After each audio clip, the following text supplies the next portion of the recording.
এই ব্যাগে ছিল একটি ইট আর একটি চাঁদের টুকরো। অনেকটাই দুর্গন্ধ, তাই মানুষ বেশিক্ষণ থাকে না, এক নজর দেখে চলে যাচ্ছে। কিন্তু এই পুলিশ ভাইটি দাঁড়িয়ে দাঁড়িয়ে দায়িত্ব পালন করছে, আর এই ভাইটি সেই চাঁদের টুকরোকে এই ব্যাগে করে নেওয়ার জন্য ব্যস্ত আছে। এই পুলিশ ভাইটি কাকে ফোনে বলছে, আমরা এমন ঘটনা কখনোই এড়িয়ে যাব না, বাংলাদেশ পুলিশ হিসাবে আমাদের দায়িত্ব আছে। বিস্তারিত কি হয়েছে তা জানাবো আপনাদের সাথে। আছি আমি শরীফুল্লাহ। পুরো ভিডিও না টেনে শেষ পর্যন্ত দেখতে থাকুন। শাহরাস্তি সূচিপাড়া উত্তর পালানগর 7 নং ওয়ার্ড মিজিবাড়ির ঘটনা কাঁদিয়েছে আজ শাহরাস্তির সকল শ্রেণীর মানুষকে। একজন সাধারণ মানুষ হঠাৎ দুর্গন্ধ পেয়ে অনুসরণ করে খুঁজতে থাকে। হঠাৎ চোখে পড়ে একটি ব্যাগের মধ্যে মাছি ভ্যান ভ্যান করছে। পুলিশ এসে ব্যাগ খুলে যা দেখলো চোখ কপালে ওঠার মতো। ধারণা করা হচ্ছে সেই চাঁদের টুকরো দুনিয়ায় আসার পর তাকে কোলে নয় ব্যাগে নেওয়া হয়েছে। সেই ব্যাগের মধ্যে একটি ইট দেওয়া হয়েছে, ভেবেছিল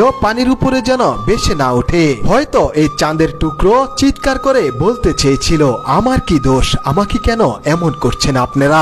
আপনারাই বলুন এই চাঁদের টুকরোর পরিচয় কিভাবে মিলানো যাবে? আমি শরীফুল্লাহর অনুরোধ সেই গ্রামের মা বোনদের কাছে, আপনারা ভালো করে খোঁজ খবর নিন, সত্যটা বের হয়ে আসতে পারে। সন্দেহজনক কোনো কিছু হলেও আমাদের শাহরাস্তির পুলিশ ভাইদেরকে জানিয়ে দিন। ভালো লাগলে ভিডিওটি ঝড়ের গতিতে শেয়ার করুন।